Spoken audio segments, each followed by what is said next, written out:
وقال الله تعالى في كلام المزيد والفرقان الحميد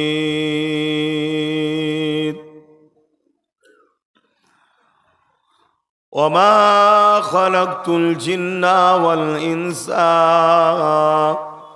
إلا ليعبدون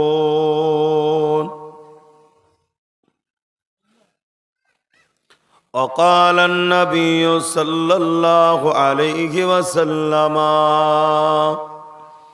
من أحب لله وأبغض لله وأعطى لله ومنع لله فقد استكمل الإيمان সকলে খুশিয়ে বলি আলহামদুলিল্লাহ।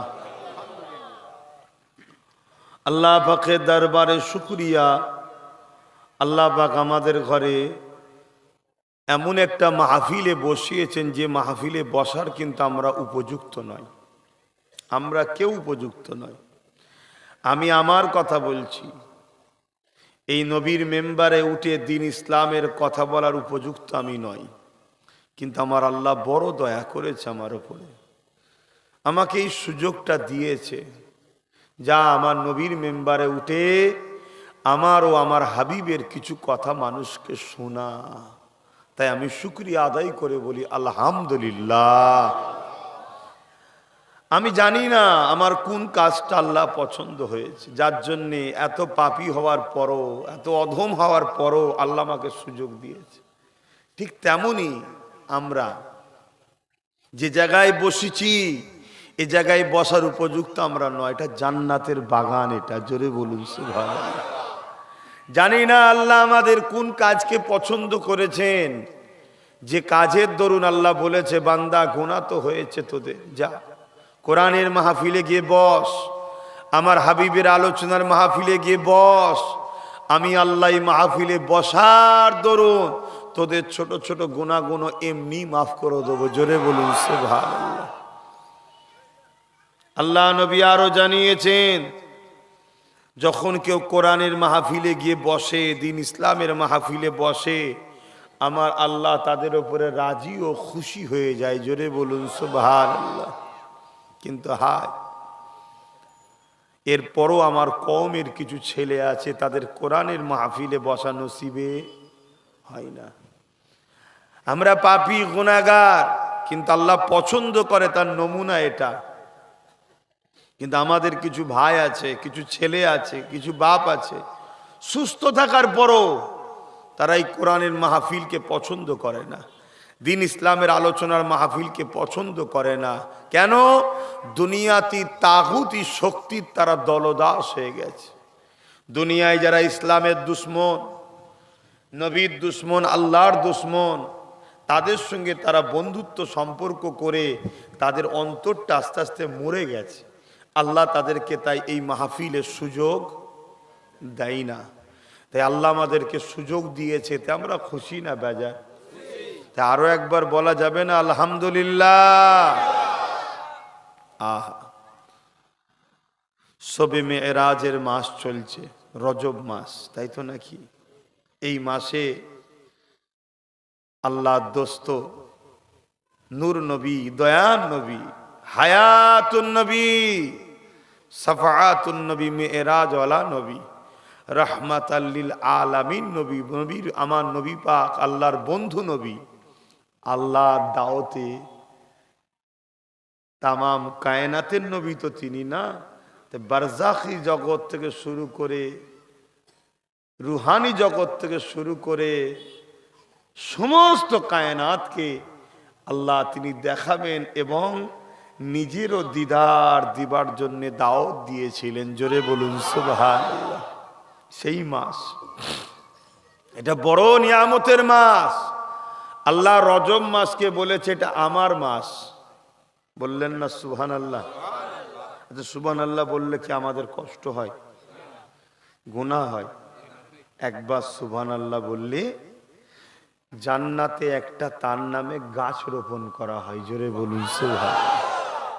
আমার যুবকরা, আল্লাহ আমাদেরকে কত দিক দিয়ে অফার দিয়েছে, কত দিক দিয়ে অফার দিয়েছে যে বান্দা ভুল যেমন করে ফেলছিস, ভালো রাস্তাও আমি রেখেছি। এ মাহফিলে বসবি, 100 বার যদি সুবহানাল্লাহ বলো, 100টা জান্নাতে গাছ হবে। জোরে বলুন সুবহানাল্লাহ। কোনো কারণে যদি কিয়ামতের দিন ধরাও পড়ে যাও, ওই গাছ আল্লাহর কাছে ফরিয়াদ করবে, আল্লাহ আমার মালিক জাহান্নামে আর আমি জান্নাতে, কেমন করে হয়? আমার মালিককে আমার কাছে ফিরিয়ে দেন। বেচাইন হয়ে আছি দেখার জন্য, যে সুবহানাল্লাহ বলেছিল বলে আমায় সৃষ্টি করেছিলেন, সে মালিকটাকে দেখবো না? আল্লাহ তখন ওই গাছের ওসিলায়, সুবহানাল্লাহ বলার গাছের ওসিলায় তোমাকে আমাকে জান্নাতি করে দেবে। জোরে বলুন সুবহানাল্লাহ। তাহলে সুবহানাল্লাহর গুরুত্ব আছে না নাই? আর আল্লাহ কোরআনে এই সূরা মেরাজের আয়াত শুরু করছে কি দিয়ে? সুবহানাল্লাযী আসরা বিআবদিহি লাইলাম মিনাল মাসজিদিল হারাম ইলাল মাসজিদিল আকসাল্লাযী। সুবহানাল্লাযী, সুবহান দিয়ে শুরু করছে। জোরে বলুন সুবহানাল্লাহ। আল্লাযী বারাকনা হাওলাহু লিনুরিয়াহু মিন আয়াতিনা ইন্নাহু আস-সামিউল আলীম। আমি হাফেজ নাই, মিস্টেক হলে একটু ধরিয়ে দেবেন। কথা বুঝে আসছে? কত পড়াই যেন আছে, কেউ হাফেজ সাহেব থাকলে একটু বলবেন। তা আল্লাহ কোরআনের মধ্যে যে আয়াতটা শুরু করছে সেটাও সুবহান দিয়ে শুরু করছে, অর্থাৎ পবিত্র সেই মহান আল্লাহ। জোরে বলুন সুবহানাল্লাহ। তাহলে সুবহানাল্লাহ বলা মানে আমরা সাক্ষী দিচ্ছি। কি হলো আবার? ঠিকই ছিল তো, আমি আসলাম, সব তো ঠিকই ছিল ভাই, ঘাটাঘাটি করুন, থাক না। আচ্ছা বেশি শুনতে হবে না, এখানে শুনলেই হবে। অবজেকশন থাকলে আমি বলতাম, ঠিক আছে থাক। একটু হালকা ভাসাতে পারো কি দেখো, একটু হালকা ভাসাতে পারো কি দেখো। ঘাটুনি ভাই, সময়ের দিকে খেয়াল করো, শীতের বেলা হু করে চলে যাবে। তো ভাইয়েরা আমার, তা পবিত্র সেই আল্লাহ, সুবহানাল্লাহ মানে পবিত্র, তিনি হলেন আল্লাহ। জোরে বলুন সুবহানাল্লাহ। এই গাওয়া দিলে আল্লাহ বান্দাকেও পবিত্র বানিয়ে দেয়। জোরে বলুন সুবহানাল্লাহ। তো এই মাসে আমার নবী পাক সাল্লাল্লাহু আলাইহি ওয়াসাল্লাম মেরাজে গিয়েছিলেন, আল্লাহ দাওয়াত দিয়েছিলেন। হযরতে জিবরাইল আলাইহিস সালামকে আল্লাহ পাঠালেন, জিবরাইল যাও আমার হাবিবকে যে ডেকে নিয়ে আসেন। বোরাক নিয়ে আসলেন। আমার নবী পাক উম্মে হানি হুজুরের ঘরে সেদিন আরাম ফরমাচ্ছিলেন। কেন নিজের ঘরে শোনে? উলামা হযরতরা বলছেন আমার নবীকে ঘরের বাইরে থেকে ডাকাও ইসলামে নিষেধ। এই যে নবী, আমরা ঘরে থাকি না, বাইরে থেকে ডাকে তো নাকি? হুজুর বাইরে আসেন, কি বাবাজি বা আব্বাস ভাইজান বাইরে আসেন, আমরা এসেছি বলে না? আমার নবীকে বাইরে থেকে ডাকাটাও নিষেধ, এটা বিয়াদবি। তাহলে জিবরিল যদি নবী ঘরে আরাম করছে তা যাবে কি করে? আর নবীর বিনা হুকুমে ঘরে প্রবেশ করাটাও নিষেধ। তাই ওই দিনে নবী নিজের ঘরে না শুয়ে উম্মে হানি হুজুরের ঘরে শুয়েছেন, যে ঘরে নবীকে জিবরিলকে ঢুকতে ইজাজত লাগবে না, কারণ নবীর ঘর নয় ওটা। হযরতে জিবরাইল আলাইহিস সালাম এসে দেখছেন আমার নূর নবী, দয়ার নবী আরাম করছেন। হযরতে জিবরাইল আলাইহিস সালাম বলছেন, আল্লাহ আপনার হাবিব তো ঘুমাচ্ছেন, উঠাবো কেমন করে? কেন আপনার হাবিব ঘুমাচ্ছে। ভাবছেন আমি কি বলছি? এটা আব্বাস সিদ্দিকী ঘুমাইনে, আব্বাস সিদ্দিকীর আব্বা আলী আকবর সিদ্দিকী নয়, এটা জুলফিকার সিদ্দিকী নয়, জবানের মুজাদ্দিদ নয়, এটা দোনো জাহানের বাদশা ঘুমোচ্ছে। জিবরিলও ঘাবড়ে যাচ্ছে, কিভাবে তুলবো, না জানি বিয়াদবি হয়ে গেলাম শেষ। আর আমাদের ভয় আছে সেই নবী সম্বন্ধে, আমাদের ছেলেদের ভয় আছে।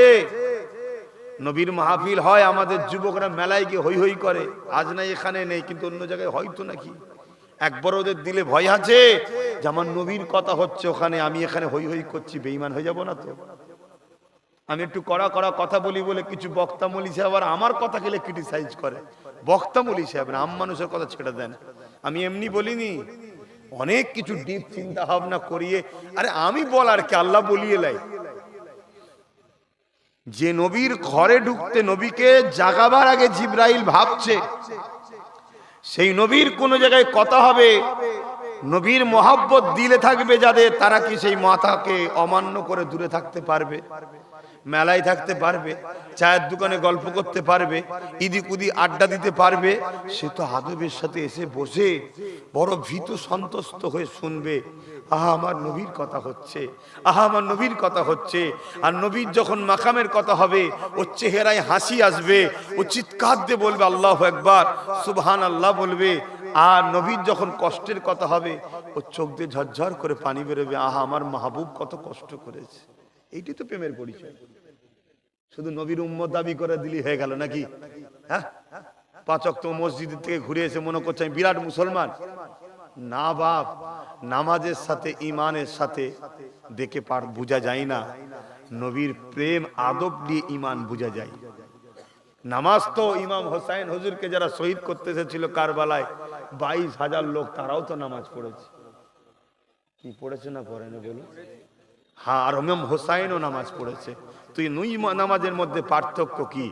ইমাম হোসাইন নবীকে সিনাই রেখে নামাজ পড়েছে, এজিদ বাহিনী লোককে দেখাবার জন্য নামাজ পড়েছে, নবী ছিল না সিনাই। হযরত আবু বকর সিদ্দিক নামাজ পড়েছে, আব্দুল্লাহ ইবনে উবাইও নামাজ পড়েছে। হযরত আবু বকর সিদ্দিক নবীকে ইক্তেদা করে নামাজ পড়েছে, আব্দুল্লাহ ইবনে উবাইও নবীকে ইক্তেদা করে নামাজ পড়েছে। হযরত আবু বকর সিদ্দিক রোজা রেখেছে, আব্দুল্লাহ ইবনে উবাইও রোজা রেখেছে। হযরত আবু বকর সিদ্দিক হজ করেছে এবং নবী পাকের সাথে হজ করেছে, আব্দুল্লাহ ইবনে উবাইও নবীর সাথে হজ করেছে। হযরত আবু বকর সিদ্দিক নবী পাকের সাথে জিহাদের ময়দানে গেছে, আব্দুল্লাহ ইবনে উবাইও গেছে। হযরত আবু বকর সিদ্দিক দান করেছে, আব্দুল্লাহ ইবনে উবাইও দান করেছে। হযরত আবু বকর সিদ্দিক দাড়ি টুপি জুব্বা পাগড়ি ছিল, আব্দুল্লাহ ইবনে উবাইও দাড়ি টুপি জুব্বা পাগড়ি ছিল। এ যুবকেরা, বাপেরা, মায়েরা, বোনেরা, মন দিয়ে শোনেন, আবু বকর সিদ্দিকের যা রয়েছে আব্দুল্লাহ ইবনে উবাইয়েরও তাই রয়েছে। আব্দুল্লাহ ইবনে উবাইয়ের যা আছে আবু বকর সিদ্দিকেরও তাই রয়েছে, আমরা দেখতে পাচ্ছি। অথচ আবু বকর সিদ্দিককে আল্লাহ নবী দুনিয়া থেকে জান্নাতে সার্টিফিকেট দিলে, আর আব্দুল্লাহ ইবনে উবাই জাহান্নামী ঘোষণা হলো। শুনছেন তো নাকি? কি ব্যাপার? নামাজ তো এদিকেও আছে ওদিকেও আছে। সিদ্দিক আকবরেরও দাঁড়িয়ে, আব্দুল্লাহ ইবনে উবাইয়েরও দাঁড়িয়ে। সিদ্দিক আকবরের টুপি পাগড়ি, আব্দুল্লাহ ইবনে উবাইয়ের টুপি পাগড়ি। একটু মন দিয়ে শুনছেন তো? কেন আমাদের আজকে বড় বিপদের দিন চলছে, ঠিক না বেটি? হ্যাঁ, যখন কি বলে কেন্দ্র সরকার আজকে ওয়াকফকে লুটতে চাইছে, সব খবর পেয়েছেন তো নাকি? এলিয়ে কলাঘাটে একটা প্রোগ্রামও করেছিলাম, খবর পেয়েছেন। আবার আপনাদের এলাকাতেও করব। দিন আমার তো ফাঁকা নেই, মেন কথা। সব প্রতিদিন তো সব জলসা আগে থেকে 1 বছর আগে থেকে হয়ে থাকে। শুক্রবার গুলো শুধু ঘরে ফাঁকা, রোববার গুলো ফাঁকা রাখি, তাও জলসা হয়ে গেছে। ওই জন্য 2টো করে হয়ে গেছে। তো কি করবো, এবার দিন পাচ্ছি না তো, কিন্তু প্রোগ্রাম ফাঁকা করে বার করব। আপনারা খবর পেলে একটু যাবেন তো নাকি? এই আশপাশে কোনো হাই রোড দেখে মেন রোডের ধারে বড় একটা প্রোগ্রাম করব। কেন্দ্র সরকার যে কালা কানুন তৈরি করতে চাইছে, আমাদের দায়িত্ব এটা আন্দোলন করা। কি হবে না হবে এটা আল্লাহ জানে, ঠিক না বেটি? আমরা প্রতিবাদ করবো, এটা দেখানো ইমানের দায়িত্ব। যাক, এই যে কঠিন মুসিবতের মধ্যে পড়েছি আজকে আমরা, এর পিছনে অনেকের দোষ আছে, তাই তো নাকি? আমাদেরও দোষ কম বেশি আছে, ঠিক না বেটি? কিন্তু আপনি যদি আমাকে জিজ্ঞেস করেন যে 1 নম্বর দোষ কারা, আমাকে যদি বিশ্বাস করেন আমার উত্তরটা একটু শুনুন। 1 নম্বর দোষী হলো ছদ্মবেশী মুনাফেক বক্তা মৌলী সাহেবরা। এরা হলো 1 নম্বর দোষী। এদের জন্য আজকে আমার কমটা ধ্বংসের দিকে চলে যাচ্ছে। সেগুলো কারা একটু পরে বলছি। তার শুরু একটা নমুনা দেখুন, শুরুর একটা নমুনা দেখুন। কি? আবু বকর সিদ্দিকেরও দাঁড়িয়ে আছে, আব্দুল্লাহ ইবনে উবায়েরও আছে। আবু বকর সিদ্দিক মাথায় টুপি পাগড়ি জুব্বা, আব্দুল্লাহ ইবনে উবায়েরও মাথায় টুপি পাগড়ি জুব্বা। আবু বকর সিদ্দিক নবী ইমামতি করে, ইক্তেদা করে নামাজ পড়ে। আব্দুল্লাহ ইবনে উবাই নবী ইমামতি করে, ইক্তেদা করে নামাজ পড়ে। সব থাকার পরও আবু বকর সিদ্দিক জান্নাতের সুসংবাদ পেল, আর আব্দুল্লাহ ইবনে উবাই জাহান্নামে। তোমরা সেই আবার ওখানে যে বসে গেলে কেন ওই কটা ভাই? পেট ওই দেখো ওই জায়গাটা ফাঁকা আছে, চলে যাও। নবীকে ভালোবাসো বলো, কোরআনের মাহফিলে বসো, ডিপাটার উপরে বসুনি, ওখানে চলে যাও। কবরস্থান কোনটা? আচ্ছা আচ্ছা আচ্ছা, ঠিক। শুনছেন ভাইয়ের আব্বাজানেরা, একটু বুঝতে হবে না, ওয়াজ তো অনেক হচ্ছে, আওয়াজ শুনে গেলে হবে না, ওয়াজ শুনতে হবে, তবে জ্ঞানার হবেন। কারণ আখিরি জামানা, আখিরি জামানা। আল্লাহ নবী বলেছেন, নবী সুলাইমান আলাইহিস সালাম দুষ্টু জিনগুলোকে সব বন্দী করে পানিতে নিক্ষেপ করেছিল। আখিরি জামানায় ওই জিনগুলো সব ছাড়া পাবে। সুন্দর দাড়ি, সুন্দর টুপি, সুন্দর পাগড়ি, বড় বড় সব মুফতি মাওলানা বুজুর্গ সেজে ঘুরে বেড়াবে, আর আমাদের কাছে এসে কোরআন দেখাবে, নামাজ দেখাবে, দাড়ি দেখাবে, টুপি দেখাবে, শুধু নবী দেখাবে না। শুনছেন তো নাকি? তাই আমাদের উচিত যারা নবীর পক্ষে, আল্লাহর পক্ষে, কোরআনের পক্ষে প্রকৃত, তাদের উচিত বেশি বেশি করে উম্মতকে নবী দেখানো। জোরে বলুন সুবহানাল্লাহ। কেন? কোরআন হাকিকাতে নবী। কি বলছি শুনছেন? কোরআন হাকিকাতে নবী। কোরআনটা কি? মুহাম্মদ রসুল। জোরে বলুন সুবহানাল্লাহ। তার মানে মুহাম্মদ রসুল যা করেছে ওটাই হলো কোরআন। জোরে বলুন সুবহানাল্লাহ। কোন বাপের বেটা পৃথিবীতে কেউ বলতে পারবে নবী কোরআনের বাইরে কোনো কাজ করেছে? তাহলে কোরআন যদি বুঝতে চাও নবী দেখো, নবী হলো কোরআন। কথা মাথায় ঢুকছে? দিন ইসলামটা কি? মুহাম্মদ রসুল। জোরে বলুন সুবহানাল্লাহ। নবী যা করেছে ওটাই শরীয়ত, ওটাই ইসলাম। জোরে বলুন সুবহানাল্লাহ। তাই আমাদেরকে বড় বড় সব দলিল, বড় বড় মুফাসসির, বড় বড় মুফতি, বড় বড় কারি, বড় বড় কিছু দেখানো হবে। নবী বলছে আখিরি জামানায়, কিন্তু আমি রসুল, আমার মোহাব্বত ভালোবাসা ওদের হৃদয়ে থাকবে না। তাই সব থাকার পরও ওরা বলুন জাহান্নামী হবে। খুব মন দিয়ে শোনেন কথাগুলো, কেন আমি জানি আমরা সবাই পাপী, পাপ থেকে কেউ বেঁচে নেই, কিন্তু আমরা জাহান্নামী কেউ বলতে পারবে না যদি আমাদের হৃদয়ে হুজুর থাকে। একদিন না একদিন, আর যদি আল্লাহ ধরেও ফেলে, এই বদমাইশ আব্বাস তুই বদমাইশি করছিস, ধর, যদি ধরেও ফেলে আল্লাহ মাফ করে দেন, আল্লাহ যেন না ধরে। ঠিক তো নাকি? আপনাদেরও যেন না ধরে, বলুন আমিন। যদিও ধরে ফেলে কাউকে, তার পাপের জন্য শাস্তি হবে, ঈমান থাকার জন্য সে শাস্তি খেটে জান্নাতে যাবে। জোরে বলুন সুবহানাল্লাহ। আর আব্দুল্লাহ ইবনে উবাই যদি হয়, দাড়ি আছে, টুপি আছে, কোরআন পড়েছে, হজ করেছে, না জিহাদ করেছে, দান করেছে, কিন্তু নবী না থাকার জন্য চির জাহান্নামে ঢুকবে আর বেরোবে। আমি কি বুঝাচ্ছি বুঝছেন? তাহলে প্রত্যেকটা উলামাকে ফলো করতে হবে, প্রত্যেকটা পীর, পীর সাহেব, পীরজাদা, আলেম, ইমাম এখন ফলো করার দিন এসছে। এ আমার সঙ্গে নবীর সঙ্গে জুড়তে চাইছে না বার করতে চাইছে, এটা প্রথম ফলো করো। কি বলছি শুনছেন তো? হযরত আবু বকর সিদ্দিককে জিজ্ঞাসা করা হয়েছে, ও হযরত আবু বকর সিদ্দিক, আপনার যা আছে আব্দুল্লাহ ইবনে উবাইরও তাই রয়েছে, অথচ আপনি জান্নাতি ঘোষণা হলেন, আব্দুল্লাহ ইবনে উবাই জাহান্নামী হলো। এ আবু বকর সিদ্দিক, এর কারণটা কি? আবু বকর সিদ্দিক বলেছিল, এ দুনিয়ার মানুষ শুনে রেখে দাও, আব্দুল্লাহ ইবনে উবাই যা আছে আমি আবু বকর সিদ্দিকের তাই আছে, কিন্তু আমার যা আছে ওর তা নাই। আব্দুল্লাহ ইবনে উবাইয়ের নামাজ, রোজা, দাড়ি, টুপি, হজ, যাকাত আছে, ওটা আমি আবু বকরেরও রয়েছে, কিন্তু আমার যা আছে ওর তা নাই। আপনার কি আছে ওর নাই? আবু বকর সিদ্দিক বলতে লাগলো, আমার হৃদয়ে আল্লাহ নবীর প্রেম ভালোবাসা আছে, ওটা আব্দুল্লাহ ইবনে উবাইয়ের নাই। আমার নবীর প্রেম ভালোবাসায় আল্লাহ আমায় জান্নাতি বানিয়ে দিয়েছে।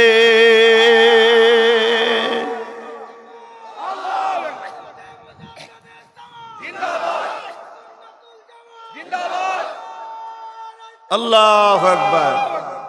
খুব ঠান্ডা মাথায় শোনেন, প্রত্যেকটা ইমানদার জান্নাতে যাবেই। জোরে বলুন সুবহানাল্লাহ।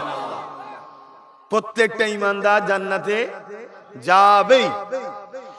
যদি ইমানদার নেক আমল করে বেহিসাব যাবে, ইমানদার যদি পাপ করে আযাব খেটে যাবে। বুঝতে পারলাম? আর ঈমান ছাড়া যত ভালো কাজই করুক জাহান্নামে ঢুকবে আর কোনোদিন বেরোবে না। ঈমানটা কি? নামাজের নাম, রোজার নাম, দাড়ির নাম, টুপির নাম, হজের নাম না। এগুলো ভালো কাজ। নামাজ পড়েছে ভালো কাজ, রোজা রেখেছে ভালো কাজ, হজ করেছে ভালো কাজ, দাড়ি রেখেছে ভালো কাজ, টুপি পরেছে ভালো কাজ। যদি কারো এগুলো না থাকে তার মানে তার ভালো কাজ নেই, সে পাপী, সে জাহান্নামে যাবে। কিন্তু ঈমান যদি থাকে একদিন না একদিন জান্নাতে যাবে। ঈমানটা কি? আল্লাহ ঈমানের মার্কাজ করেছে আমার দয়ার নবীকে। জোরে বলুন সুবহানাল্লাহ। তাই মক্কায় 1 রাকাত নামাজ পড়লে 1 লক্ষ রাকাত নামাজের সওয়াব, মদিনায় 1 রাকাত নামাজ পড়লে 50,000 রাকাত সওয়াব। এই জায়গায় মক্কায় সওয়াব বেশি, মদিনায় সওয়াব কম। ঠিক তো নাকি? কেন? আমল নেকির মার্কাজ হলো মক্কা আর ঈমানের মার্কাজ হলো মদিনা। জোরে বলুন সুবহানাল্লাহ। এখানে নেকির ব্যাপার বেশি নয়, এখানে ঈমানের ব্যাপার। ঈমান যখন থাকবে সে মক্কায় গিয়ে 1 রাকাত নামাজ পড়লেই তো 1 লক্ষ রাকাত নামাজ সওয়াব পাবে। তাহলে আজকে উলামাদের ওয়াজ শুনতে হবে না? হবে না? হ্যাঁ, মিশর থেকে পড়ে এসছে, মদিনা থেকে পড়ে এসছে, টিভিতে বক্তব্য দেয়, ইন্টারন্যাশনাল বক্তা বলেই ছুটলে হবে? ইন্টারন্যাশনাল কারি কি সুন্দর পড়ছে দেখবি, চ কি পাগড়ি কি টুপি দেখলে হবে না? তার দিলে হুজুর কোথায় আছে দেখতে হবে। কোনটা? আর জোরে বলো। কেন? কেউ যদি নবী, ধরুন আমি ওয়াজ করছি, আল্লাহ তার আগে আমার জবান বন্ধ করে দিক। ধরুন আমি ওয়াজ করছি, আমার যদি কোনো কথা নবীর বিয়াদবিতে হয়, আপনারা যদি বসে চুপ করে চলে যান, আপনাদের কারো ঈমান থাকবে না। শুনছেন তো নাকি? কেন? হুজুরের বিরুদ্ধে কথা হলেই প্রতিবাদ করতে হবে, না ঈমান থাকবে না, কথা শেষ। আমি দুর্বল, আমি কি করব, আমি জানি না, ওসব কথা চলবে না আল্লাহর কাছে। আল্লাহ তার বন্ধুকে এত ভালোবাসে, এত ভালোবাসে। মুসা আলাইহিস সালাম বলেছিলেন, আল্লাহ পাক আমি আপনাকে দেখতে চাই। আল্লাহ বলল, মুসা তুমি আমাকে দেখতে পারবে না, ও মুসা তুমি আমাকে দেখতে পারবে না। মুসা আলাইহিস সালাম বারবার জেদ করলেন, আল্লাহ আপনাকে দেখব। আমার আল্লাহ পাক বললেন, তুর পাহাড়ে আসো। মুসা নবী তুর পাহাড়ে চলে গেলে 70,000 নূরের পর্দার ভেতর থেকে একটা নূরের ঝলক তুর পাহাড়ে পড়লো। ওটা আল্লাহ নয়, আল্লাহ পাকের সিফাত নূর, আল্লাহ পাকের তাজাল্লি পড়লো। ওই তাজাল্লি দেখে তুর পাহাড় পুরে ছারকার হয়ে গেল। মুসা আলাইহিস সালাম অজ্ঞান হয়ে গড়াতে গড়াতে গড়াতে নিচেই পড়ে গেল। আর তুর পাহাড় দাও দাও করে আগুন জ্বলে গেল। যেটাকে আমরা সুরমা বানাই, ওটা হলো আল্লাহ তাজাল্লিতে জ্বলা হলো তুর পাহাড়। তাই সুরমা চোখে লাগালে চোখের বিমার আল্লাহ ভালো করে দেয়। ওটা সেই তুর পাহাড় জ্বলা, আল্লাহ তাজাল্লিতে তুর পাহাড় জ্বলেছে, আল্লাহ নয় এটা। আল্লাহ তাজাল্লি দেখেই মুসা নবী অজ্ঞান। শুনছেন তো? শুধু অজ্ঞান নয়, মুসা নবীর চোখের দিকে যে তাকায় সে অন্ধ হয়ে যায়।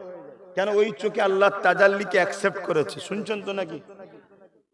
যে তাকায় অন্ধ হয়ে যায়। মুসা নবী আল্লাহর কাছে এলেন, আল্লাহ আমার উম্মত সব তো কানা হয়ে যাচ্ছে, অন্ধ হয়ে যাচ্ছে।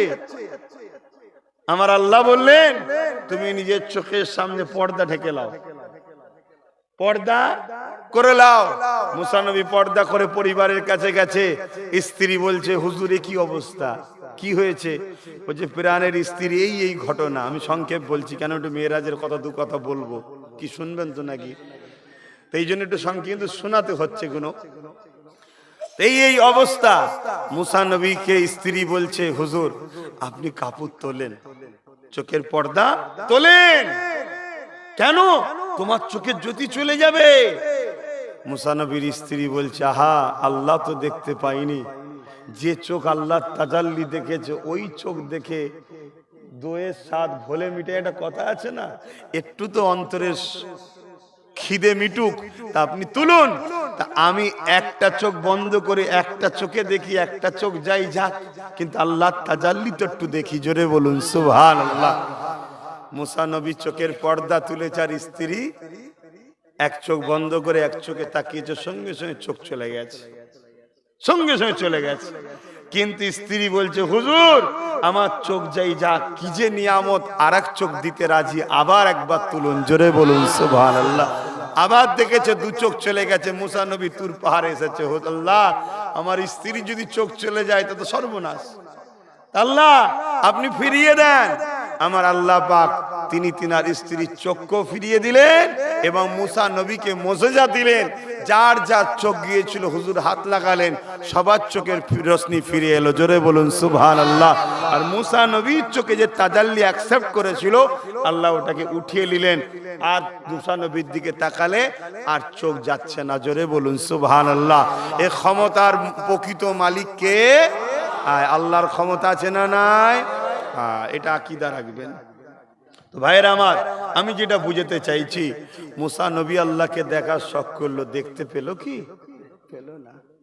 কিন্তু আল্লাহ বলেছিলেন, মুসা তুর পাহাড়ে আসো। এদিকে আমার নবী পাকের কাছে আল্লাহ জিবরাইল পাঠিয়ে দিলেন, ও হযরত জিবরাইল দুনিয়া জমিনে চলে যান, আমার হাবিবকে যে নিয়ে আসেন। আমি আল্লাহ আমার হাবিবকে দাওয়াত দিলাম, আমি আল্লাহ আমার হাবিবকে নিজে থেকেই দিদার দিতে চাই। তাহলে মুসা নবী কি আমার নবীর মতো? জোরে বলে। কিন্তু কিছু মুফতি মাওলানা বলেন নবী আমাদের মতো মানুষ, বলেন না? বলেন না? এই মুনাফিক গুলো চিনা দরকার আছে না নাই?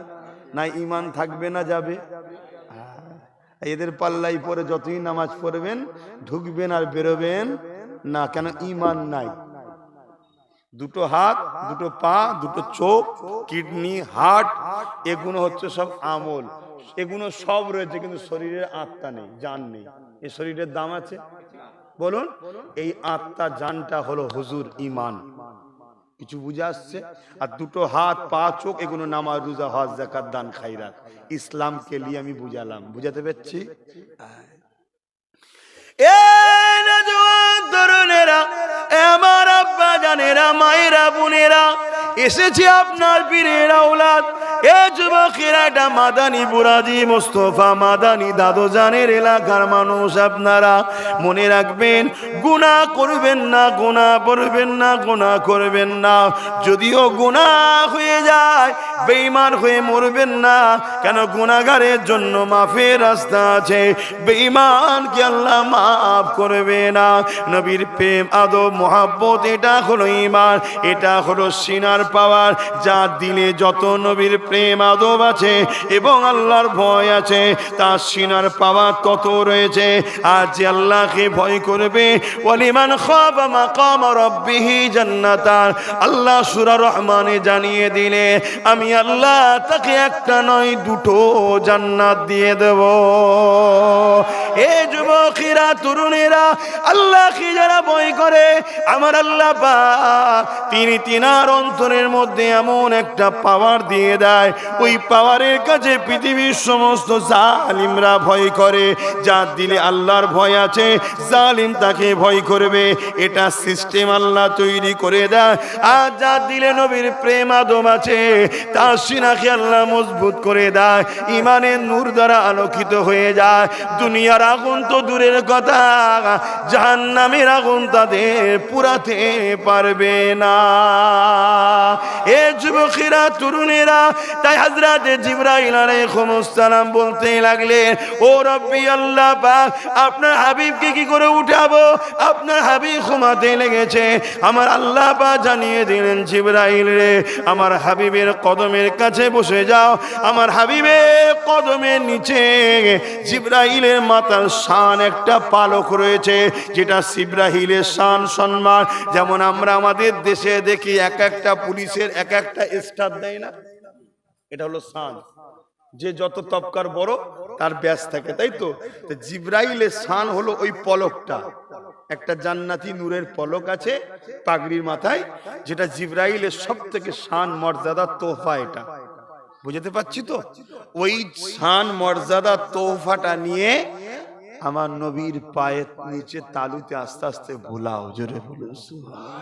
আমি কি বলছি মাথায় ঢুকছে? হ্যাঁ, তার আওয়াজটা জোরে বলুন সুবহানাল্লাহ।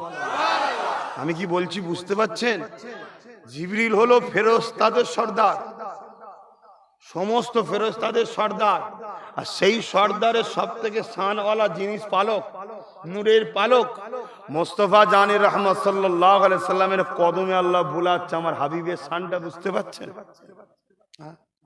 আজকে সেই নবী সাল্লাল্লাহু আলাইহি সাল্লামকে নিয়ে বেহুরমাতি একদল দাড়িওয়ালা টুপিওয়ালা বক্তারা করছে না করেন? ইসলামের দুশ্মন বেঈমান জালিমরা করছে, করবে। ওটা আমাদের ইমানের পরীক্ষা আল্লাহ নিচ্ছে, যে আমার হাবিবের বিরুদ্ধে বলছে, ইমানদাররা ওর বিরুদ্ধে কি করে দেখি। আমরা পেন করি বলি, জমির জন্য মারপিট করি, চাকরির জন্য মারপিট করি, পদের জন্য মারপিট করি, কাফের নেতার জন্য মারপিট করি। বিগত দিন যার জন্য মারপিট করেছিলেন সে এখন অন্য দলে গিয়ে আপনাদের ঘরে গোষ্ঠী সমেত গাল দিচ্ছে। দিচ্ছেন না দেয়নি? আমার কথা কষ্ট লাগছে? সবার জন্য মারপিট করি। আমার হাবিবুল্লাহ সানে যারা গুস্তাকি করছে এই মানবরূপী পশুগুণের বিরুদ্ধে, আমরা কি করি? আল্লাহ পরীক্ষা নেবে বলে এসব মানবরূপী পশু আল্লাহ তৈরি করেছে। শুনছেন না শোনেন না? আমাদের টেস্ট এগুলো টেস্ট।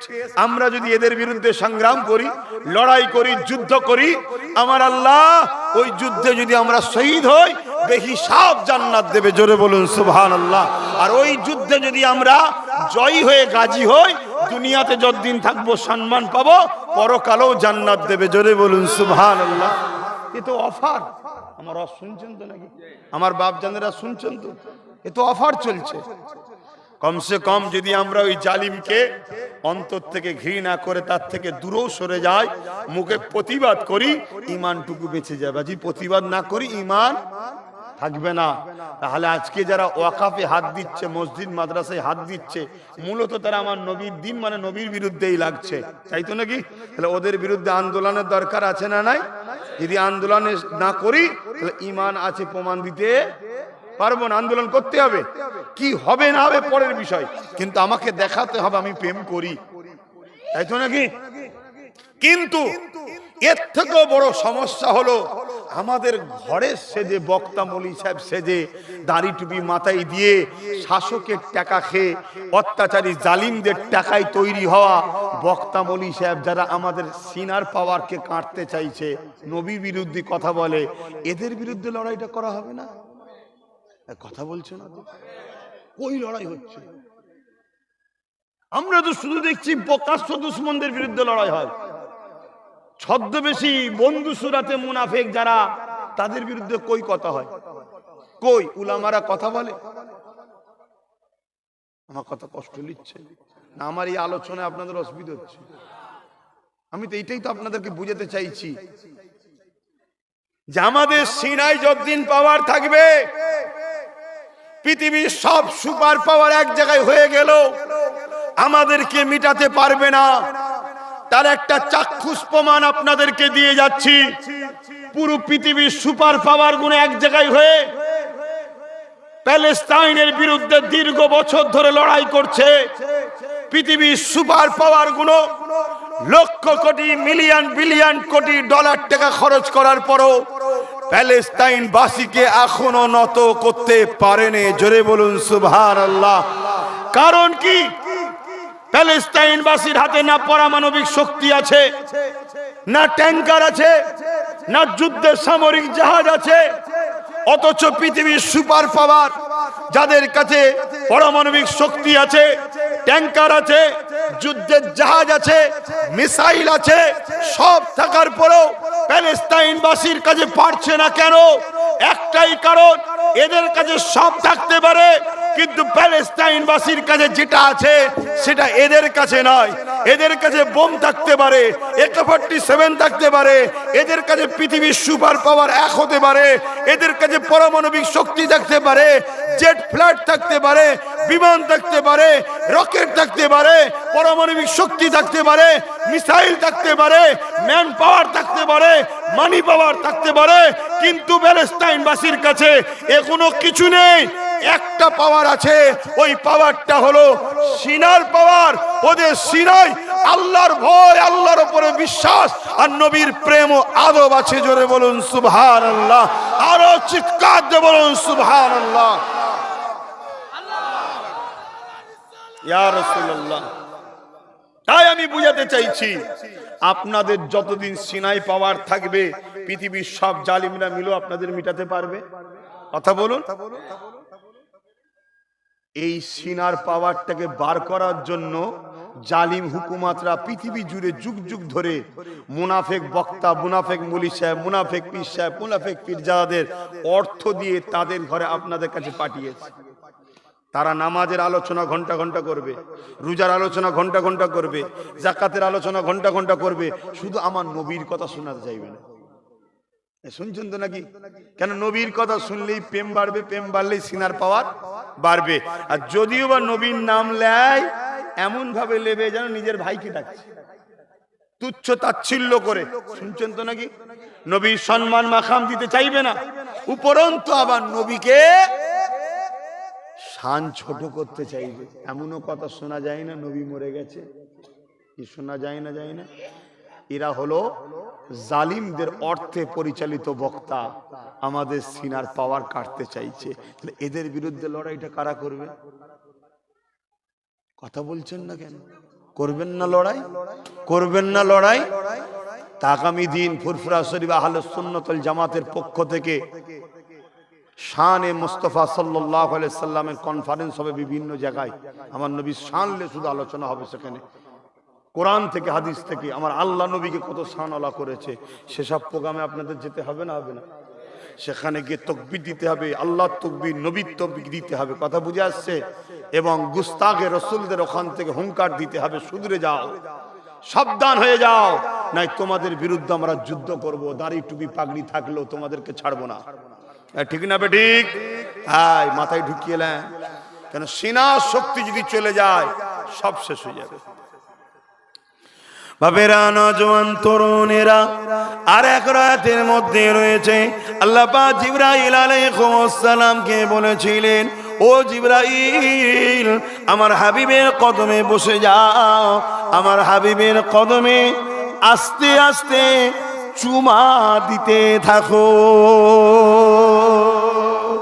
ভাবছেন কি বলছি আমি? আমার নবীর কদমে জিবরিল চুমা দিচ্ছে। আমরা যদি নবীর কদম পাই চুমা দেবো না? দেবো না? লোক ফতোয়া দেবে, শিরক হয়ে যাবে, শিরক, মাথা হ্যাট হয়ে যাচ্ছে শিরক। এই হচ্ছে মুনাফিক গাদ্দারিরা। এ শুনছেন না? শোনেন না? খারাপ নেবেন না তো, এটা কথা বলবো, খারাপ নেবেন না তো। এরা বিবির কাছে মাথা নত করে, হুজুরের বেলায় মাথা নতদের কষ্ট হয়। আমি এর চেয়ে বেশি আর বলবো না, কেন আমার বাপ জান গুণ আছে, কিন্তু শরিয়ত জানার জন্য একটু বললাম। যত অ্যালার্জি এদের নবীর উপরে। আর সাহাবা, নবীর আহাল, ওলি আউলিয়াদের বিরুদ্ধে। কেন? ওলি আউলিয়ারা আপনাদের ঘরে নবী চিনাবে। শুনছেন তো নাকি?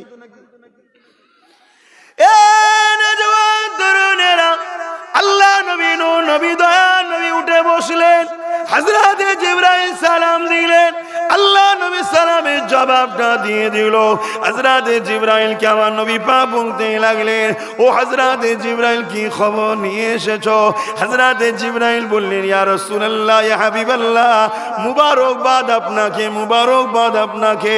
আমি জিবরিল আল্লাহ পাকের কথা আপনার কাছে নিয়ে এসি, আপনার কথা আল্লাহর কাছে পৌঁছে দিই। কিন্তু আমি জিবরিল, আমারও কোনোদিন এই সৌভাগ্য হয়নি যে সৌভাগ্য আজকে আপনি পেতে চলেছে। কি খবর রে জিবরিল? বল রে বল। ইয়া রাসূলুল্লাহ, ইয়া হাবিবাল্লাহ, আমার আল্লাহ আপনাকে দাওয়াত দিয়েছে। এ যুবক যুবকেরা তরুণেরা, আমার নবী পাক খুশি হয়ে গেলেন, আমার নবী পাক রেডি হয়ে গেলেন, বুরাক ইন্তজারে রয়েছে, আমার নবী পাককে বুরাকে উঠাতে যাবে। হঠাৎ করে বুরাক মাথা লড়া দিচ্ছে, বুরাক মাথা লড়া দিতে লেগেছে। খচ্চরের থেকে কিছুটা বড়, কমন করে গাধার থেকে কিছুটা ছোট, একে বলা হয় বুরাক। বুরাকের নজর যত দূর যায়, এক কদমে তত দূর চলে যায়। এমন একটা গতিশীল আল্লাহর সৃষ্টি জন্তু, আল্লাহর সৃষ্টি নিয়ামত পশু, যাকে বুরাক বলা হয়। এ যুবকেরা তরুণেরা বাপেরা, হযরত জিবরাইল বলতে লেগেছে, বুরাক রে, তোমার পিঠে কে উঠতে চাইছে তুমি জানো? কেন তুমি নাকে উঠাতে চাইছো না? কেন তুমি নিতে চাইছো না? কেন তুমি মাথা লড়া দিচ্ছ যে তুলবো না কেন বলছো? এ যুবকেরা তরুণেরা, বুরাক ওই সময় বলতে লেগেছে, জিবরাইল রে, আমিও জানি ইনি কে, ইনার জন্যই তো আমাকে বানানো হয়েছে, ইনাকে না বানালে আমাকেও বানানো হতো না। ও জিবরাইল শুনে রেখে দাও, ইনি হলেন আখরি নবী, নূর নবী, আল্লাহর দোস্ত সৈয়দুল মুরসালিন। তাহলে সব যখন জানো, কেন তুমি তুলতে চাইছো না? বুরাক ওই সময় বলতে লেগেছে, এই সুযোগটাকে আমি একটু কাজে লাগাতে চাই। কি সুযোগ? আমার দয়ার নবী এখন বড় খুশিতে আছে, আল্লাহ দিদারে যাচ্ছে। আমি বুরাক এই সময় একটা ওয়াদা নবীর থেকে করিয়ে নিতে চাই। কি নিতে চাও যে বুরাক? ওই সময় বুরাক বলেছিল, ইয়া রাসূলুল্লাহ, হাবিবাল্লাহ, আমি আপনাকে বড় ভালোবাসি। জান্নাতে যত বুরাক আছে, ওই বুরাকগুলোকে যখন বলা হয়েছিল তোমাদের মধ্যে থেকে একজনের পিঠে আমার হাবিব এসে আমি আল্লাহ আমার দিদারে আসবে, ওই সময় সমস্ত বুরাকগুলো আপনার দিদারের জন্য, আপনাকে নিবার জন্য কেঁদেছিল। আজকে সেই সৌভাগ্য আমার কপালে হয়েছে। ইয়া রাসূলুল্লাহ, ইয়া হাবিবাল্লাহ, আজ আপনাকে ওয়াদা করতে হবে, জান্নাতে যখন আপনি বুরাক চাপবেন, দুনিয়া শেষ হয়ে যাওয়ার পর, ওই দিন আমার সামনে অন্য বুরাকে উঠলে আমার দিলটা ভেঙে চুরমার হয়ে যাবে। ইয়া রাসূলুল্লাহ, হাবিবাল্লাহ, আপনি ওয়াদা করুন, আপনি আমার পিঠ ছাড়া অন্য কারো পিঠে উঠবেন না। ইয়া রাসূলুল্লাহ, হাবিবাল্লাহ, এই মৌকাটা আমি কাজে লাগাতে চাই। আল্লাহ নবী বুরাকের মাথায় হাত বুলিয়ে দিয়ে বলল, বুরাক রে, আমি কথা দিলাম, আমি তোমার পিঠে শোভন করব। আরো জোরে বলুন সুবহান।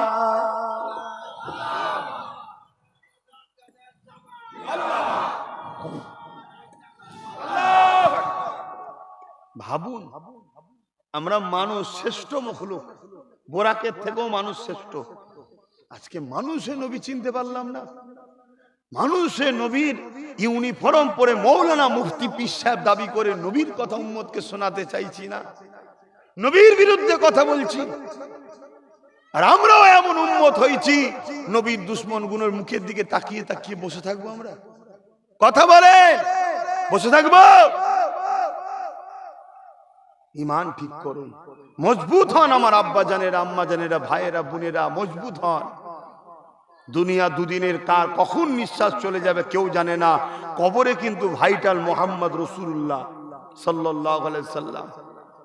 প্রথম প্রশ্ন হবে, মান রব্বুকা, তোমার রব কে? বলুন, রব কে? মুখ খুলে বলেন, রব্বি আল্লাহ। উত্তর সঠিক না ভুল? সঠিক। দ্বিতীয় মোর্দা আর একজনকে ধরুন, জিজ্ঞেস করা হচ্ছে, মান রব্বুকা, তোমার রব কে? সে বলছে লা আদরি, জানি না। উত্তর ভুল না ঠিক? ভুল। ও ভুল বলার জন্য ওকে কি আল্লাহ শাস্তি দেবে? কথা বলে না। এ ঠিক বলার জন্য আল্লাহকে কে জান্নাত রেহাই দিয়ে দেবে? না। মান রব্বুকা, তোমার রব কে? রব্বি আল্লাহ। ফেরেশতা বলবে আল্লাহ ছেড়ে দেবো, আপনাকে চেনে তো। আল্লাহ বলবেন না, দাঁড়া, এখনো প্রশ্ন বাকি আছে। তাহলে কি বুঝলেন? কি বুঝলেন? এসব সিস্টেম কে তৈরি করেছে? আমি না, আল্লাহ। আল্লাহই তৈরি করেছে। আল্লাহ তার হাবিবকে সানালা করছে, তা আমার অসুবিধা হচ্ছে কেন? আল্লাহর হুকুম যদি আমি মানতে চাই, তাহলে আল্লাহ দিয়া সান নিয়ামতটা মানবো না? কি গো, কথা বলেন, মানবো না? মানবো না? হ্যাঁ যুবকরা, মনে রেখে দিও, জিন্দেগিতে তোমার আমার চলতে কি অনেক ভুল আছে, ভুল করছো, হুজুরের বিরুদ্ধে যেন না হয়ে যাও। হুজুরের বিরুদ্ধে যে হবে তাকে সঙ্গে সঙ্গে ডিভোর্স দাও। সে তোমার বন্ধু হোক, ব্যবসায়ী হোক, কারবারি হোক, পরিবার হোক, যাই হোক, হাত্তাকে তোমার রাজনীতির লিডারও যদি হুজুরের বিরুদ্ধে হয়, বেরো বেরো, সঙ্গে সঙ্গে বাদ। কথা শুনছেন না শোনেননি? তাহলে জানবে তোমার ঈমান আছে। আর এরপরও যদি তুমি তাকে হই হই করো, তোমার ওই মুনাফিকই আল্লাহ চেনে, অন্য কেউ না চিনলো আল্লাহ চেনে এ মুনাফিক। আচ্ছা বলেন তো আব্বা জান, আপনার বিরুদ্ধে যদি কেউ হয়, আপনার ছেলে যদি তার সঙ্গে মেশে, আপনারা খুশি হবেন? একদম বাপ হিসাবে বলেন, খুশি হবেন কি? মনে দুঃখ হবে না? হবে না? আরে হাজারো বাপ কুরবান হয়ে যাক আমার নূর নবীর কদমে, আমার নবীর বিরুদ্ধে কেউ হবে, আপনি তার সঙ্গে মিশলে আমার নবী যদি দুঃখ নাও পায়, আমার আল্লাহ বলছেন হাবিব আমি তাদেরকে মাফ করবো না, তোমার চোখের আড়াল থেকে তাদেরকে জাহান্নামে দেবো, তোমাকে দেখাবোই না। শুনছেন তো নাকি? একটু সাবধান হন, আখরি জাবানা, পেটের জ্বালাই জাহান্নামে না যেতে হয়।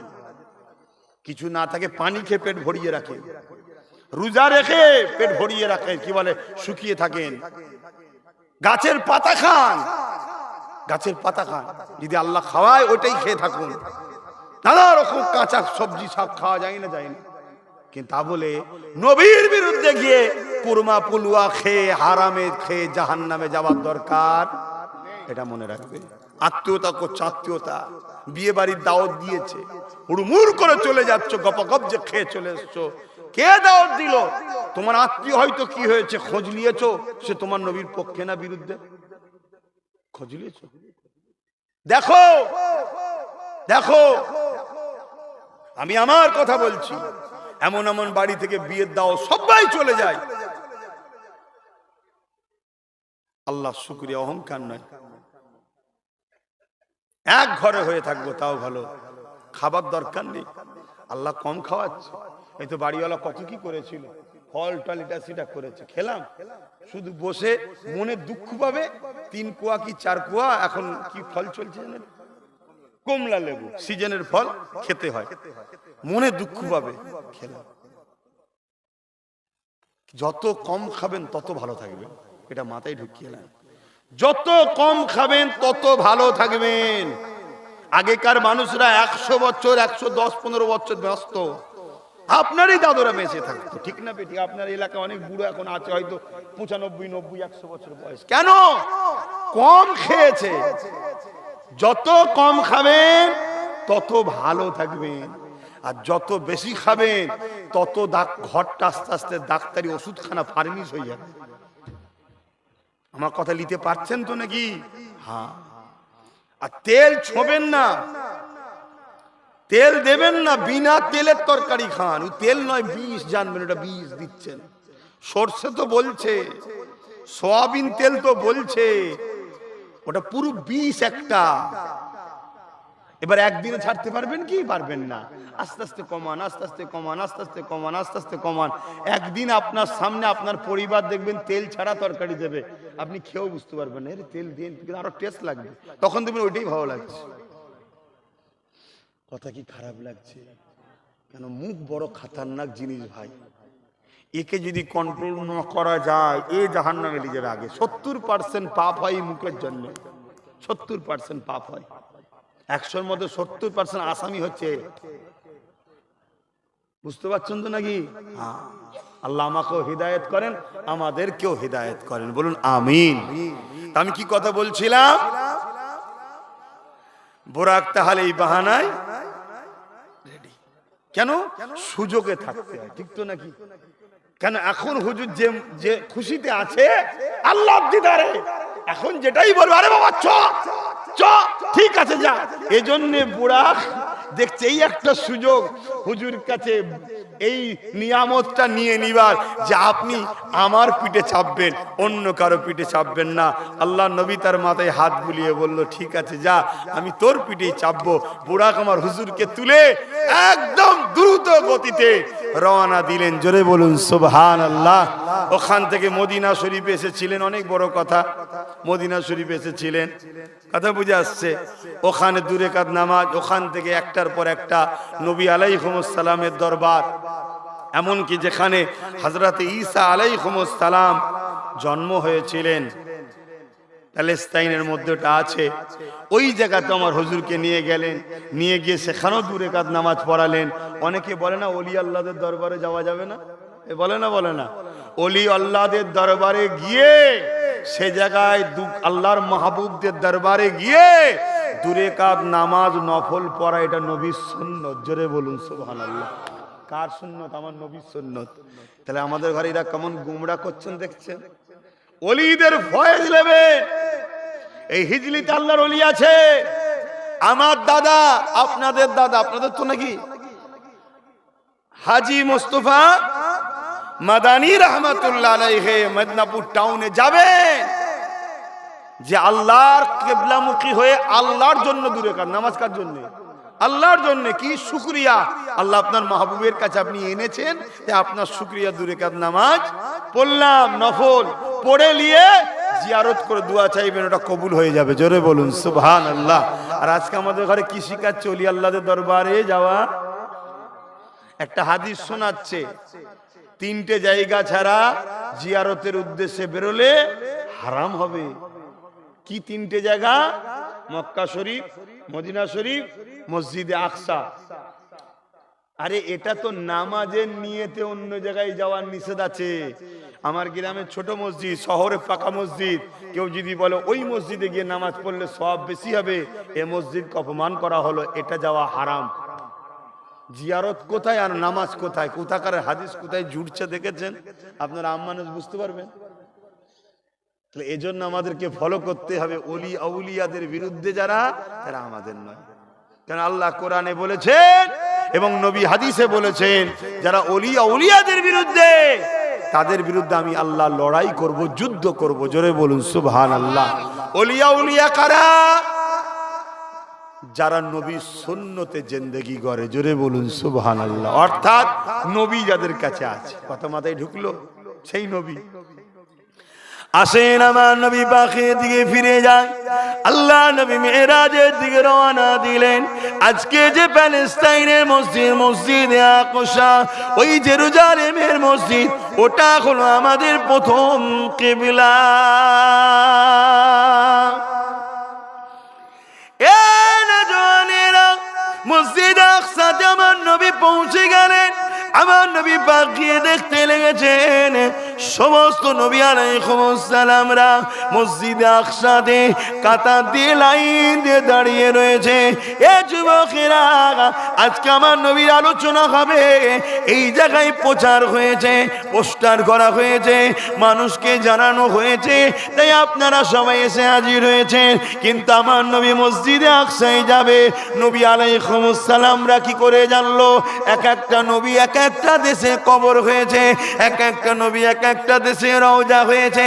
তাহলে আমার নবী অমুক দিন অমুক টাইমে মসজিদে আকসাতে আসবে, এটা নবী আলাইহিস সালামরা কি করে জানলো? এ যুবকেরা, তরুণীরা, শুনে রেখে দাও, সমস্ত নবী আলাইহিস সালামরা তিনারা কবর মুবারকে জিন্দা রয়েছে। সমস্ত নবী আলাইহিস সালামরা যদি কবর মুবারকে জিন্দা হয়, সমস্ত নবীদের নবী কে? বলো। মুহাম্মদ সাল্লাল্লাহু আলাইহি ওয়াসাল্লাম শুধু কি আমাদের নবী, না আদম নবীরও নবী? একটু আওয়াজ দেবেন। আদম থেকে ঈসা নবী আলাইহিস সালামগণ সকলের নবী হলেন মুহাম্মদুর রাসূল সাল্লাল্লাহু আলাইহি ওয়াসাল্লাম। ফেরেশতাদের নবী তো নাকি? ফেরেশতাদের নবী। আর এত সম্মান ওলামা নবীকে বানিয়েছেন কে? আল্লাহ। আল্লাহ বানিয়েছে। তাহলে মূল মালিক কে? আল্লাহ। বলুন আল্লাহ। আরো জোরে বলুন আল্লাহ। আল্লাহ। আল্লাহ বলছে আমার হাবিব তিনি হলেন নবীদের নবী, তাই সমস্ত নবী আলাইহিস সালাম সেখানে ইন্তজারে আছে। সাইয়্যিদুল মুরসালিন আসছে, ইমামুল আম্বিয়া আসছে, সবাই কাতার দিয়ে দাঁড়িয়ে আছে। ইমামতির জায়গাটা ফাঁকা, ইমামতির জায়গা ফাঁকা। ইমামতি কে করবে ভাই? মুসল্লিদের মধ্যে যে সম্মানীয় সে তো প্রথম কে সব থেকে ভালো কোরআনের মুখস্থ আছে, কে সব থেকে বেশি সুন্দর পড়তে পারে। এখনো যদি সবাই এক হয়ে যায়, কার লেবাস ভালো, এখানেও যদি এক হয়ে যায়, কাকে দেখতে ভালো, এখানেও যদি এক হয়ে যায়, একটার পর একটার পর যেতে যেতে সব থেকে দামি সম্মানিত যিনি, তিনি তো পড়াবেন নাকি? হযরতে জিবরাইল আলাইহিস সালাম আমার নবী পাকের হাত মুবারককে ধরে ইমামতির জায়গায় দাঁড় করিয়ে দিয়ে বললেন, আপনি ইমামুল আম্বিয়া। জোরে বলুন সুবহান। এ থেকে বোঝা যায় কি, আদম থেকে ঈসা নবী সব নবীদের থেকেও দামি মুহাম্মদ রাসূলুল্লাহ। জোরে বলুন সুবহানাল্লাহ।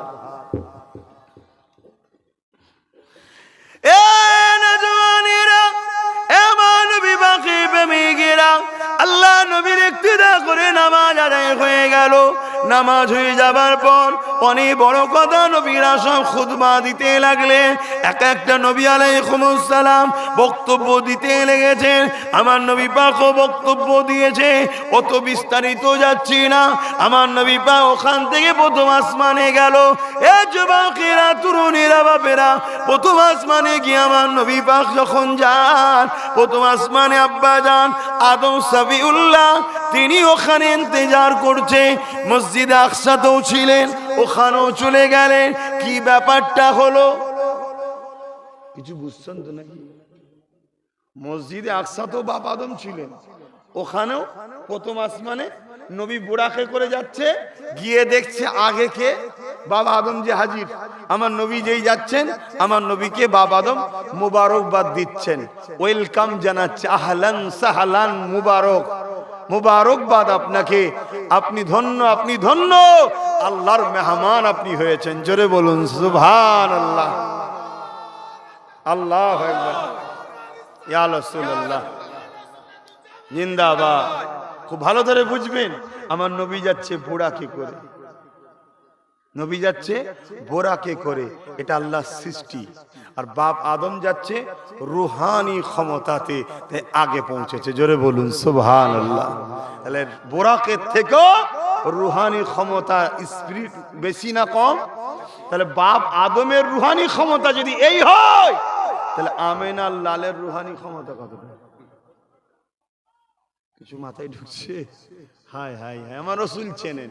এই অজ উম্মতকে শোনাও। হ্যাঁ, নামাজের আলোচনা দরকার, রোজার আলোচনারও দরকার, হজের আলোচনাও দরকার, ইসলামের সব বিষয় জানা দরকার, ঠিক না বেটি? কিন্তু সব বিষয়টাকে এক জায়গায় করে 40 ভাগ হবে, আর আমার নবীর আলোচনা 60 ভাগ করতে হবে। শুনছেন তো নাকি?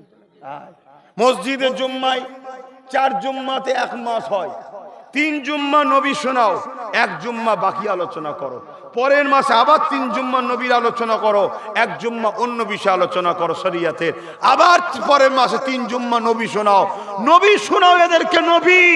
এই যুবকগুলো দিলে নবী ঢুকাও, এদের সিনায় এত পাওয়ার আসবে, পৃথিবীর কোন জালিম নেই আমার ইসলামকে বা আমার কওমকে মিটিয়ে দিতে পারবে। শুনছেন তো নাকি?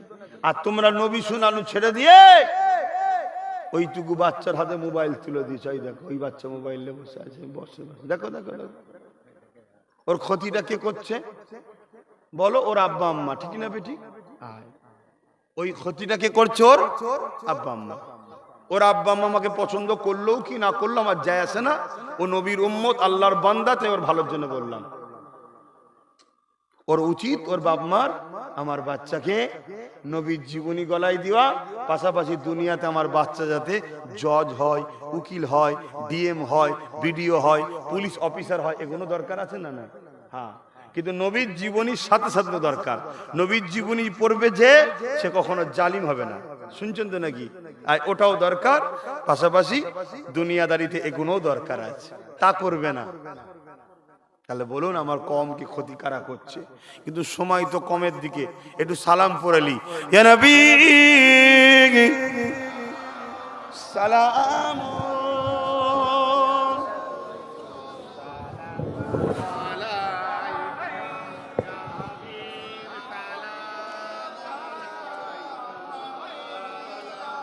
এই ওপর থেকে নেমে আসো, ঢিপিতে উঠবে না, ওপর থেকে নেমে আসো। এগুলো আপনারা বলতে পারেন তো একটু, আমি কতবার বলবো না? শুনবেন আপনাদের কথা? আপনাদের কথা শুনবে না? হ্যাঁ কি গো বলবেন তো, শুনবে না? তাহলে ভালোবেসে বলুন, অত তারা হাঁকার মারছেন কেন? ভালোবেসে বলতে হয়, আমাদেরই তো সন্তান তারা, মানুষ মত তো ভুল হয়, বুঝাতে হবে। তাহলে আল বদর আলাইনা মিন শানিয়াতিল ওয়াদাই ওয়াজাবা শুকরু আলাইনা মাদাগা লিল্লাহ আহিদাই ইয়া নবী সালামুন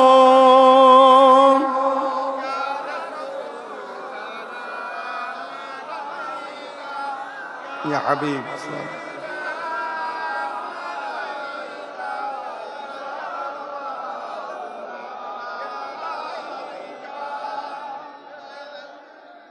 এই যে দাঁড়িয়ে সালাম দেওয়া হয়, এরও বিরোধী হয় না, হয় না?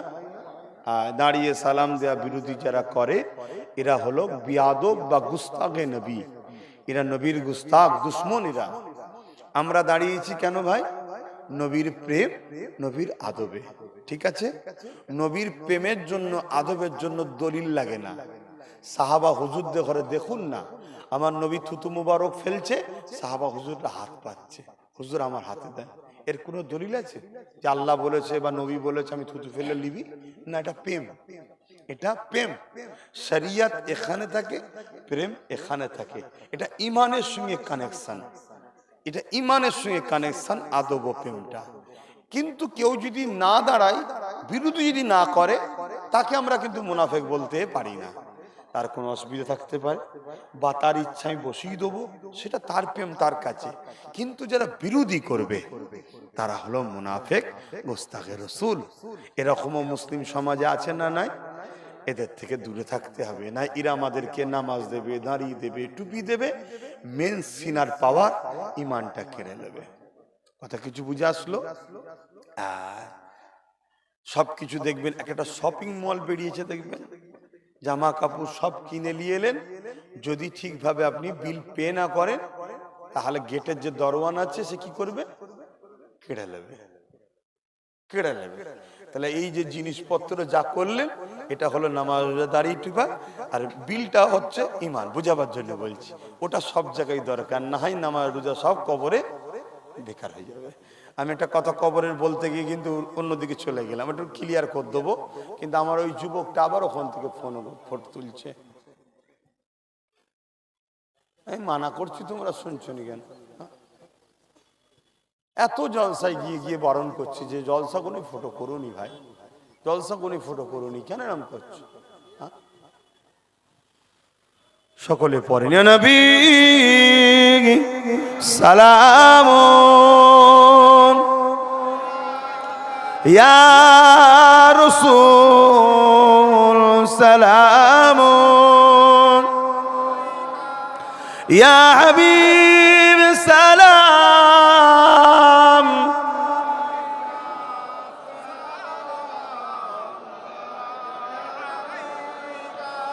ইয়া নবী মদিনা হতে সব কিছু পারেন। বলুন বলুন, নবী সবকিছু মদিনা থেকে দেখতে পায়? ঠিক করে বলুন, এ বিশ্বাস আছে আপনাদের? আর না শুধু আবেগে পড়ছেন? আমার নবী মদিনা থেকে সব দেখতে পান। কিন্তু নবী যে দেখতে পান, এই দেখার ক্ষমতাটা নবীকে কে দিয়েছে? আল্লাহ। এখন কেউ বলবে আল্লাহ সব দেখতে পায়, নবী সব দেখতে পায়, তোমরা এক করে শিরক করে দিলে কেন? ভয় দেখাতে পারে না? পারে না? তা একটু খুলে বলে দিয়ে যাই, আল্লাহ দেখতে পায়, নবী দেখতে পান, দুটো এক নয়। নবী সব দেখতে পান, নবীকে দেখার ক্ষমতা আল্লাহ দিয়েছেন। আর আল্লাহও সব দেখতে পান, আল্লাহকে কেউ ক্ষমতা দেন, তিনি খোদ মালিক। তাহলে পার্থক্য হলো না? হলো না? যেখানে পার্থক্য হয় সেখানে শিরক হয় না। ঠিক আছে? আল্লাহ শোনেন, নবীও শোনেন।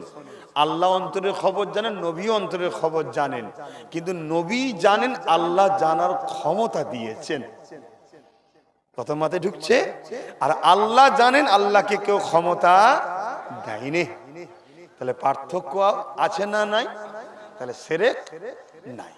কিন্তু আমার নবীর বিষয়ে লোক সমালোচনা করে না? করে না? যে নবী অন্তরের খবর জানে না। নাউজুবিল্লাহ, যদি কেউ কথা ধারণা করে সঙ্গে সঙ্গে সে ইসলাম থেকে বেরিয়ে যাবে। নবী অন্তরের খবর জানেন। এই খবরটা জানার ক্ষমতা নবীকে যিনি দিয়েছেন তিনি হলেন আল্লাহ। জোরে বলুন সুবহানাল্লাহ। আর আমার আল্লাহ অন্তরের খবর জানেন, এ ক্ষমতা আল্লাহকে কেউ দেয়নি, তিনি খোদ মালিক। কথা মাথায় ঢুকেছে? আসেন সকলে পড়েন, ইয়া নবী মাদিনা হতে সব কিছু পারেন দেখিতে, মোদের লাশ কবরে রাখিলে লইবেন আপন করে। নবী সালাম ইয়া রাসূল সালাম ইয়া হাবিব সালাম।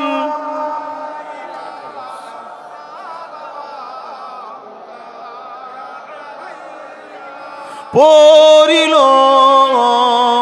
আল্লাহ আরো বাণী,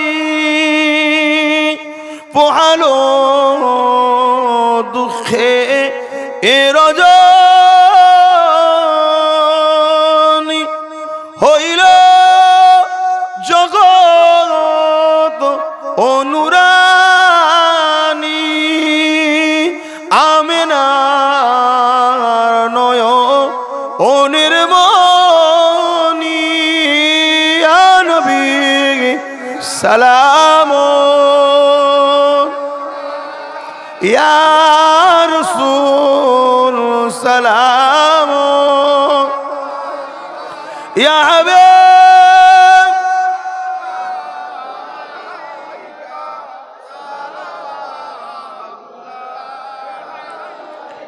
সকলে গায়ে গায়ে বসুন বালাগান।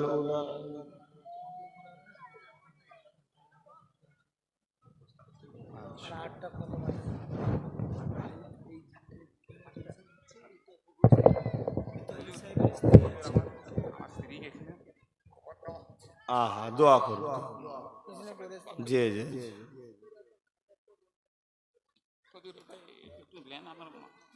আচ্ছা।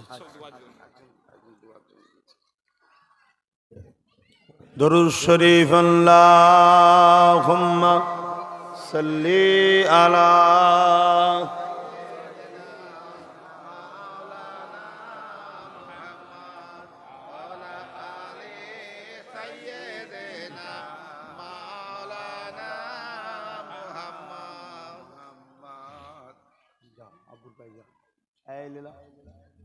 আস্তে আস্তে। जहाँ रोज़ाए पाके खैरुल वरा है,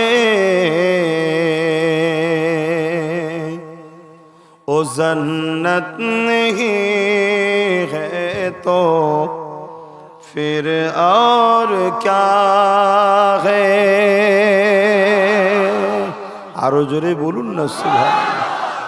যেখানে আমার নবী রয়েছেন মদিনা রওজা মুবারক, কি ওটা জান্নাত নয় তো আবার কি? কি ওটা জান্নাত তো? ওই জায়গাটা কিয়ামতের দিন আল্লাহ তুলে নেবে, ওটা ধ্বংস হবে না জায়গাটা, জানো তোমরা? ওই জায়গাটাকে আল্লাহ সম্পূর্ণ তুলে চলে যাবে। জোরে বলুন সুবহানাল্লাহ। জাগা রোজায়ে পাকে।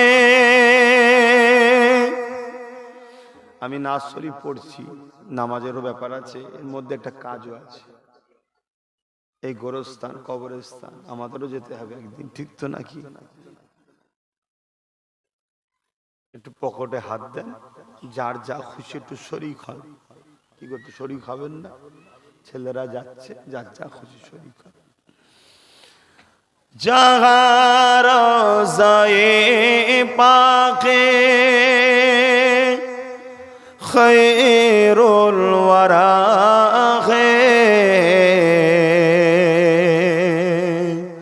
ओ जन्नत नहीं है तो फिर और क्या है।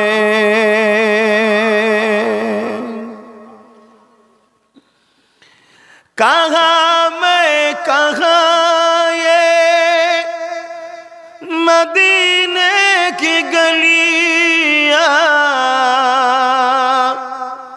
कहाँ मैं कहाँ ये मदीने की गलियाँ, एक किस्मत नहीं है तो फिर और क्या है। जहाँ रोज़ाए पाके खैरुल वरा है, ओ जन्नत नहीं है तो फिर और क्या है।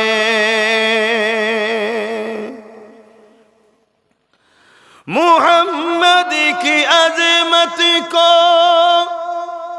क्या पूछते हो, मुहम्मद की अजमत को क्या पूछते हो, क्यों साहिबे काबा কনসেন্ট্রেটে।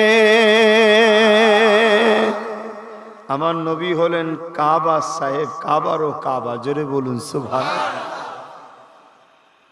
मुहम्मद की अजमत को क्या पूछते हो, क्यों साहिबे काबा कॉन्सेंट्रेटे। बसर की सरे अरसे मेहमान नवाजी, ये अजमत नहीं है तो फिर और क्या है। जहाँ रोज़ाए पाके खैरुल वरा है, ओ जन्नत नहीं है तो फिर और क्या है। अल्लाहुम्मा सल्ली अला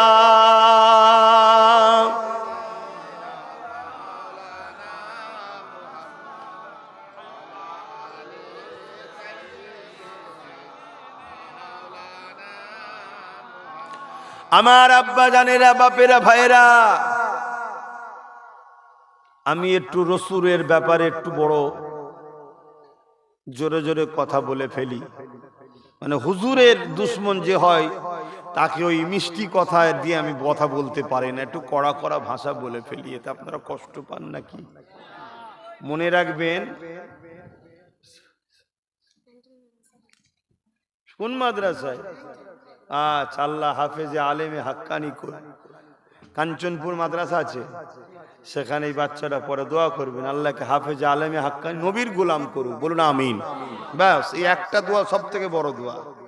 যে নবীর গোলাম হবে সে প্রকৃত আল্লাহর দাস হবে। জোরে বলুন সুবহানাল্লাহ। তো যাই হোক ভাইয়েরা আমার, সংক্ষেপ করব। আমি একটা শুধু ছোট্ট কথা বলে চলে যাব। আমার নবীকে যারা কষ্ট দেয়, নবীর সঙ্গে যারা বিয়াদবি করে, তাদের বিষয়ে আল্লাহ কি বলেছে শুনবেন না? হ্যাঁ, আমি তো খুব হালকা হালকা বলি, আমার আল্লাহ তো আরো বড় কথা বলেছে। ওয়ালিদ বিন মুগীরা আমার নবীকে খুব ছোট বড় কথা বলতো। কথা বুঝলেন? আমার নবী মনে কষ্ট পেতেন, আল্লাহ পাক আয়াত নাযিল করতেন, হাবিব ওয়ালিদ বিন মুগীরা আপনাকে ছোট বড় কথা বলছে, মনে কষ্ট নেবেন না, ও বদমাইশ, ও জুলুম করে, ও হারাম খায়, ইত্যাদি ইত্যাদি। ওর তারিফ, ওর বিষয় বলতে বলতে বলতে আল্লাহ বলছে, হাবিব ওয়ালিদ বিন মুগীরা হলো জারজ সন্তান। শুনছেন কি বলছি? কি বলল? কোরআনে আল্লাহ বলছে। তাহলে নবীর যারা বিয়াদবি করে বিরোধী করে, তারা কি এরম যদি জারজ সন্তান যদি ইমাম হয়ে যায়, মুসলিম সমাজ বাঁচবে না যাবে? কথা বলেন। এরকম জারজ সন্তান যদি বওলারা মুফতি বক্তা হয়ে যায়, এ কম ধ্বংস হবে না? হবে না? আমার কথা বুঝতে পারছেন তো? একটু কড়া লাগছে, আরে আল্লাহর কোরআন বলছে, কড়া লাগছে নাকি? এরকম আছে না নাই নবীর সাথে বিয়াদবি করা? তারা যদি আমাদের পিছনে, তাদের পিছনে আমরা ছুটি, ধ্বংস আছে না নাই? তোমার এই মাদারীপুরের জলসায় এলে আমার অনেকে সমালোচনা করে, কেন আমি একটু বেশি নবীর কথা বলি, অনেকের আবার রাগ হয়, অনেকে আবার বেশি বেশি বলে শুধু নবী নবী করলে হবে, বেশি বেশি বলে। শুনছেন না? ওই শয়তান, নবী নবী করবো না তো কি করবো? না বলে শুধু নবী নবী করলে হয়। হ্যাঁ, শুধু নবী নবী করলেও তকদির খুলে যাবে। জোরে বলুন সুবহানাল্লাহ। একটা প্রমাণ দেবো, একটু বলেন না, হাকি না। এক ইহুদি ঘরের যুবক, ইহুদি, আমরা তো মুসলমান ঘরের ছেলে, ঠিক না বেটা? আপনার বাপ দাদু নানা নানি সব আল্লাহ করে, নবীও আল্লাহর পাগল ছিল না? সব জান্নাতি, বলুন ইনশাআল্লাহ। আমরা তো আল্লাহ করে জান্নাতি ঘরের ছেলে, ইহুদির ছেলে। এবং ইহুদিদের একটা বড় আলেম ছিল তার আব্বা, যুবক ছেলে, তাজা খুন, বাজারে ঘুরছে, আর আমার নবীকে দেখেছে। আমার নবীকে দেখেই তো দিওয়ানা হয়ে গেছে। জোরে বলুন সুবহানাল্লাহ। ও বিষয় আজকাল বলার সময় নেই না, এই ইহুদি কথা, নবীর হুলিয়ার কথা বলার আজকে সময় নেই, এটা বলে দিচ্ছি। তা নুকিয়ে নুকিয়ে দেখে আমার নবীর কথাবার্তা, লোকের সঙ্গে কথাবার্তা বলা, লোককে ভালোবাসা, গুলো দেখুন বড় দিলে আমার নবীর জন্য জায়গা হয়ে গেছে। জোরে বলুন সুবহানাল্লাহ। কিন্তু নবী বলে মানে না, ঈমান আনে না। ভালো ব্যক্তি, ভালো ব্যক্তি, এমনও আলেম উলামা আছে না, ভালো ব্যক্তি, ভালো মানুষ, কিন্তু ইসলাম আনে, ঈমান আনে নেই।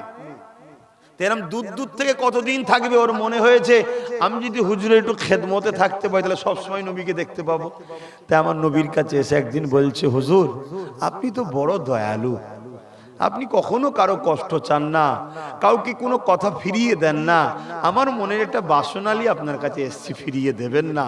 তবে আমি কিন্তু ইহুদি ঘরের ছেলে। আল্লাহ নবী বলেন, বলো বাবা কি হয়েছে বলো।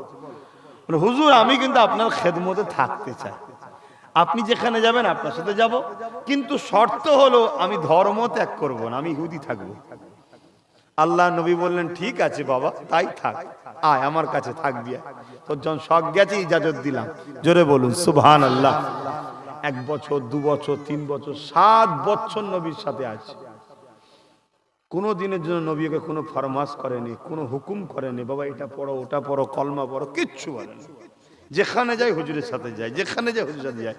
কিন্তু মদিনার নবাবিতে যখন হুজুর ঢোকে নামাজ পড়তে, তখনও কিন্তু আর ঢোকে না।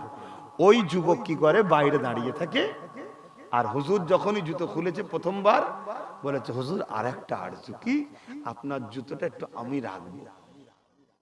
আল্লাহ নবী বলেন, না বাবা। তখন সে বলল, হুজুর এই আশাটা আপনি পূরণ করুন, আমাকে নিরাশ করে দেবেন না। আল্লাহ নবী বললেন, ঠিক আছে। ও জুতোটাকে বুকে করে এইভাবে দাঁড়িয়ে থাকতে। শুনছেন কি বলছি? হায় হায়। 7 বছর পর একদিন ও যখনই হুজুর নামাজ পড়ে বেরোতেন, ও জুতো লাগাতেন। এভাবে 7 বছর কেটে গেছে। একদিন ওই যুবকটা জুতো লাগায়নি, আর জুতো খোলেও নেই। কথা বুঝে আসছে? আল্লাহ নবী নামাজ পড়ে যখন বেরোচ্ছে জুতো লাগাইনি, আল্লাহ নবী এক সাহাবী জুতো লাগাচ্ছে, জিজ্ঞেস করে বাবা সেই যুবকটা কই? হুজুর ও কঠিন বিমারে পড়েছে, মনে হয় আর বাঁচবে না। আল্লাহ নবীর দিলটা কেঁদে উঠলো, আহা, চলে গেল তার কাছে। সাহাবারাও গেলেন পিছু পিছু, যে দেখছে মাথায় হাত দিয়েছে হুজুর, কঠিন বিমার, গা পুড়ে যাচ্ছে। আল্লাহ নবী হাত টেনে নিলেন, টেনে লিবার পরে বলছে বাবা ছেলে, 7 বছর তো তুমি আমার সাথে ছিলে, আমি রসুলকে কখনো দেখেছো কোনো খারাপ, সমাজ বিরোধী, মানবতা বিরোধী কোনো বিষয় তোমায় জুলুম করেছি, জোর করেছি, কাজ করেছি, প্রশ্ন করেছি? ছেলেটা কাঁদে আর বলে হুজুর আপনার মতো পৃথিবীতে মানুষ এসেছে কি জানি না, আর আসবেও কি জানি না, জোরে বলুন সুবহানাল্লাহ, কিন্তু কলেমা পড়েনি। আল্লাহ নবী বললেন বাবা ছেলে, সব বুঝলাম, তুই আমায় ভালোবেসেছিস, আমি মোহাম্মদ তোকে ভালোবেসেছি, আমাকে একটা সুযোগ দে বাবা, একটা সুযোগ দে। 7টা বছর তুই আমার সঙ্গে কাটিয়েছিস, কবর থেকে তোকে জান্নাত নিয়ে যাবার দায়িত্ব আমি রাসূলুল্লাহ নেব, জোরে বলুন সুবহানাল্লাহ। শুধু একটা সুযোগ দে। কি সুযোগ? একবার দিল থেকে বিশ্বাস করে জবান দিয়ে বল লা ইলাহা ইল্লাল্লাহু মুহাম্মাদুর রাসূলুল্লাহ, এটা একবার বল, আর দিলে মেনেলে। যুবক বাপের দিকে দেখছে, কেন বাপ তো ইহুদি ধর্মের বড় আলেম। যখনই বাপ ছেলের দিকে তাকিয়েছে আর নবীকে দেখছে, বাপকে দেখছে, বাপ আওয়াজ দিয়ে বলছে এ বাবা ছেলে, দেরি করিসনি, 7 বছর যার সাথে ঘুরলি, আমি সামান্য সময় দেখে আসমানি কিতাব দ্বারা আমি মিলিয়ে দেখেলি, কারণ তিনি আলেম ছিলেন, তাওরাতের আলেম, জবুর ইনজিলের আলেম ছিলেন, আসমানি কিতাব দ্বারা মিলিয়ে দেখে নিয়েছি, ইনি হলো সেই আখরি নবী, জোরে বলুন সুবহানাল্লাহ। দেরি করিসনি বাবা, কলেমা পড়। যেই বলেছে অমনি বাপ ছেলে কলেমা পড়তে লেগেছে, লা ইলাহা ইল্লাল্লাহু মুহাম্মাদুর রাসূলুল্লাহ সাল্লাল্লাহু আলাইহি ওয়াসাল্লাম। সঙ্গে সঙ্গে ইন্তেকাল হয়ে গেল। ইন্না লিল্লাহি ওয়া ইন্না ইলাইহি রাজিউন। আল্লাহ নবী বললেন সাহাবারা গোসলের ব্যবস্থা করো, আমি নবীর জানাজা পড়াবো, জোরে বলুন সুবহানাল্লাহ। কত বড় নসিব হলে নবী ইমাম হয়। আল্লাহ নবী সাহাবাদেরকে জানাজা আদায় করে মাটি দিয়ে ফিরে যখন আসছে, সাহাবা হুজুরদের ঘরে নবী বলছে বাবা জান্নাতি যদি দেখতে হয় এই যুবকটা হলো জান্নাতি, জোরে বলুন সুবহানাল্লাহ। শুনছেন কি বলছি? একে জান্নাতে নিয়ে গেল, এত সম্মান নিয়ে গেল কি? নবীর প্রেম একে নাজাত দিল, জোরে বলুন সুবহানাল্লাহ। আমার ঘরের ছেলে ভুল করছে জানি, আমার ঘরের ছেলে হালকা বয়সে গানে, যাত্রা, ফাংশনে, নামাজ কাজা করে খুঁজছে জানি, কিন্তু এদের দিলে যদি উলামারা নবীর প্রেম ভরতে পারে, এরা নবীর প্রেমে গান ছাড়বে, যাত্রা ছাড়বে, জুয়া ছাড়বে, নামাজ থেকে দূরে আছে, এরা সেজদায় পড়ে কাঁদতে কাঁদতে আল্লাহর ডাকে সাড়া দেবে, জোরে বলুন সুবহানাল্লাহ। আর যতদিন না এদের দিলে নবী আসবে, ওই নামাজি নামাজ পড়বে, বেটার বে দিয়ে পল্লিয়া ছাড়বে না, নামাজি নামাজ পড়বে, মুনাফিকি ছাড়বে না, নামাজি নামাজ পড়বে, দালালি ছাড়বে না। উফ, সরো, দাঁড়াও, নামাজি নামাজ পড়বে, এগুলো তো তোমরা খেয়াল করবে, নবীর কথার বিছখানে কোনো কথা চলবে না। নামাজি, দাঁড়াও দাঁড়াও, নামাজি নামাজ পড়বে, কিন্তু পর সমালোচনা ছাড়বে না, আলকাটা ছাড়বে না, মানুষকে কম দিয়া ছাড়বে না। এ হচ্ছে না, হয়নি কেন? আমাদের সিনার পাওয়ার কমে গেছে। অতএব সিনায় হুজুরকে নিয়ে আসেন আর আল্লাহর ভয় ঢুকান, পরিবর্তন হয়ে যাবেন। কথা ক্লিয়ার? আমার কথাতে কেউ কষ্ট পেলেন, কেউ ব্যথা পেয়েছেন? তাহলে আগামী দিন যদি মসজিদ, মাদ্রাসা, দিন ইসলামের জন্য যদি ডাকি, খবর পেলে যাবেন তো নাকি? কেন্দ্র সরকার যে কাবিল করতে চাইছে তার প্রতিবাদে যদি ডাকি, খবর পেলে যাবেন তো নাকি? কিন্তু এর পাশাপাশি আর একটা কথাও বলে যায়, আচ্ছা রাজ্য সরকার যদি কোরআন ইসলামের বিরুদ্ধে যায়, এর প্রতিবাদের দরকার আছে না নাই? ঠিক বলছেন? হাত তুলে বলুন, পাক্কা কথা। একে অনেক মুসলমান ভালোবাসে, ঠিক না বেঠিক? সাপোর্ট করেছে, ভালো লেগেছে, করেছে। বা অনেক মুসলমান মনে করে বিজেপির হাত থেকে বাঁচতে গেলে একে দরকার। ওই মুসলমানগুলোকে আমি পছন্দ করি না যারা মনে করে আল্লাহ বাঁচাবার মালিক না, এ বাঁচাবার মালিক। ওদের ইমান আছে কি সন্দেহ আছে? শুনছেন তো নাকি? হ্যাঁ, আপনার ভালো লেগেছে, করছেন, আলাদা কথা, বলি আমার কোনো বক্তব্য নাই। কিন্তু যদি বিজেপি কেন্দ্রের বিরুদ্ধে কেন্দ্র যেমন ইসলামের বিরুদ্ধে প্রতিবাদ হচ্ছে, রাজ্যও যদি বিরোধী করে ইসলামের প্রতিবাদ হবে না? হবে না? আচ্ছা বলুন তো, কেন্দ্র সরকার মসজিদ মাদ্রাসা দিন ইসলামের ক্ষতি করছে, ওকে যদি কেউ ভোট দেয় ঈমান থাকবে? আপনাদের কি মনে হচ্ছে? কেন? ও ইসলামের দুশ্মন। ইসলামের দুশ্মনকে সাপোর্ট করলে তার মানে ইসলামের দুশ্মন আপনিও হচ্ছেন, ঈমান চলে যাবে। ঠিক না বেঠিক? ঠিক তেমনই রাজ্য সরকার যদি ইসলামের দুশ্মনী করে, একে সাপোর্ট করা যাবে? একটু আওয়াজ দিয়ে বলবেন না? আমি ছোট্ট একটা কথা বলছি, আপনারা খবর পেয়েছেন মাদ্রাসা থেকে কোরআন তুলে দেওয়া হয়েছে। তাহলে এটা কি রাজ্য সরকার অন্যায় করছে না? করছে না? করে না? অতএব যারা রাজ্য সরকারকে ভালোবাসেন তাদেরকে বলবো, রাজ্য সরকারকে বুঝান যে আপনাদেরকে আমরা মুসলমান তো ভালোবাসি, আপনি আমার কোরআনকে মিটাচ্ছেন কেন? যদি আপনি কোরআনকে মিটান তাহলে আপনাকে সাপোর্ট করা আমাদের জন্য হারাম হয়ে যাবে। ঠিক না বেঠিক? আর যদি সে আপনাদের প্রয়োজন হয় তাহলে সে তার কথা থেকে ফিরে আসবে, কোরআন যেমন ছিল থাকবে, আপনার যার যার সাথে ভাল লাগে থাকবেন, আমার কোনো আপত্তি, আমি জলসায় এসে বলতে যাব না। আর যদি আপনার সরকার কোরআনের বিরুদ্ধে লাগে, আমি বলবো না? বলবো না? এক কথা বলেন। অতএব উনি কোরআনকে সরিয়ে দিয়েছে। যদি কোরআনের বিরুদ্ধে দাঁড়িয়ে থাকে তাহলে যেমন কেন্দ্র ইসলামের দুশ্মন, রাজ্য সরকারও ইসলামের দুশ্মন, এদেরকে সাপোর্ট করা হারাম, চলবে না। কথা ক্লিয়ার? আর যদি সে তার ভুলটা বুঝে পরিবর্তন হয় তখন আমি ফতোয়া দিতে, জোরে বলেন, দুনিয়ার স্বার্থে চলছে, চলবে, একে অপরকে ভালোবাসবে। এবার সে চাকরি বাকরি দেবে কি দেবে না সেগুলোতে আপনি কি করবেন না করবেন, জালিমদের সাপোর্ট করলে কাবিরা গুনাহ হয়, কিন্তু ঈমানটা যায় না। কিন্তু কোরআনের বিরোধী করবে, মসজিদ মাদ্রাসার বিরোধী করবে, তাকে সাপোর্ট করলে ঈমান, এটা আমার সজাগ করানো দরকার আছে না? নাই? যদি সজাগ না করি তাহলে আল্লাহ আমায় ধরবে না? ধরবে না? কিন্তু এইভাবে আলেম ওলামা ইমামরা বলছে, শুধু কেন্দ্রের বিরুদ্ধে বলছে, রাজ্যের বিরুদ্ধে বলছে না কেন? মানি দেয়, পয়সা দেয়, কেন্দ্র দেয় না, ইনি দেয়, তাই ইনি ভুল করলেও চুপ থাকবে। এটা তাহলে মুনাফিকের আলামত না? আলামত নয়? আমি বাপ পারবো না। কোরআনের বিরুদ্ধে যে করবে, মসজিদ মাদ্রাসার বিরুদ্ধে যে করবে, সে আমেরিকা হোক আর যে লাট সাহেবই হোক, তার বিরুদ্ধে কথা বলবো। হ্যাঁ, সে যদি তার ভুল বুঝে এসে রাজনীতি করছে, করবে, তাকে যে ভালোবাসবে তার ব্যাপার আমার দেখার এখানে কোনো প্রয়োজন। আমি এসেছি ধর্মগুরু, জলসাতে কোনো আলোচনা করব না। আমার কথা ক্লিয়ার? কারো অসুবিধা হয়েছে? যদি কারো অসুবিধা হয় আমি তেনাকে বলবো কলেমায় রদ্দ কবুল করে মুসলমান হন। কেন আপনি কোরআনের পক্ষে নয়, বেঈমান জালিম অত্যাচারী নেতার পক্ষে। এক কথা মাথায় থাকবে না? থাকবে না? পৃথিবীতে সব থেকে বড় জালিম কে?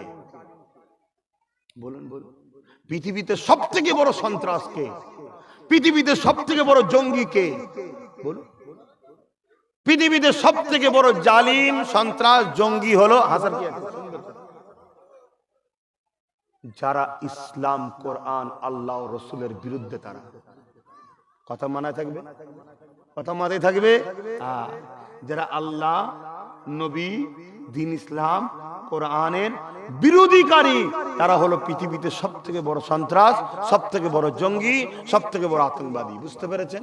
হ্যাঁ, কেউ ইসলামকে মানে না অথচ বিরোধী করে না, তাকে আমি কিছু বলতে যাব না, সেটা তার পছন্দ, তার কাছে। ঠিক না বেঠিক?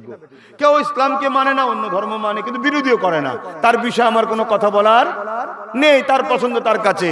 কিন্তু ইসলামের যে বিরোধী করবে, সে মুসলিম সেজে হোক, দাড়ি টুপি রেখে হোক আর খুলে হোক, এ হলো পৃথিবীর সব থেকে বড় সন্ত্রাস।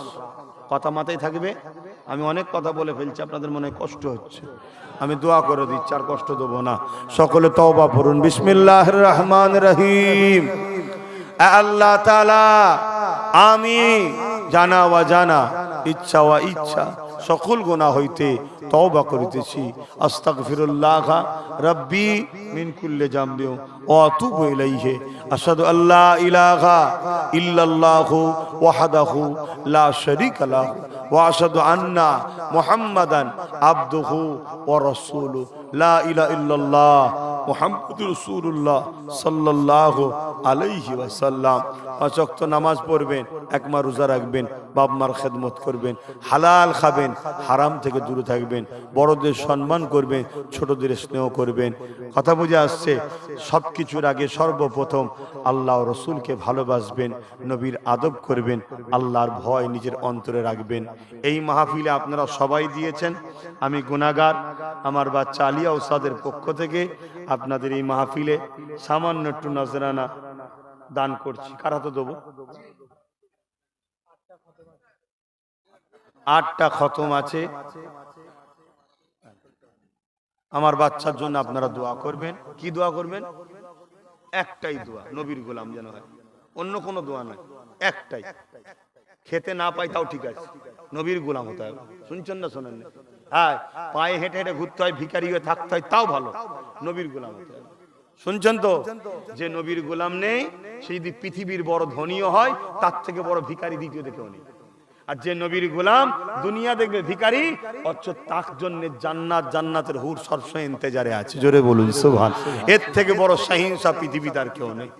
আরে মজা আছে, কত গোলামি করে দেখো না, তুমি তো ঢুকুই নি।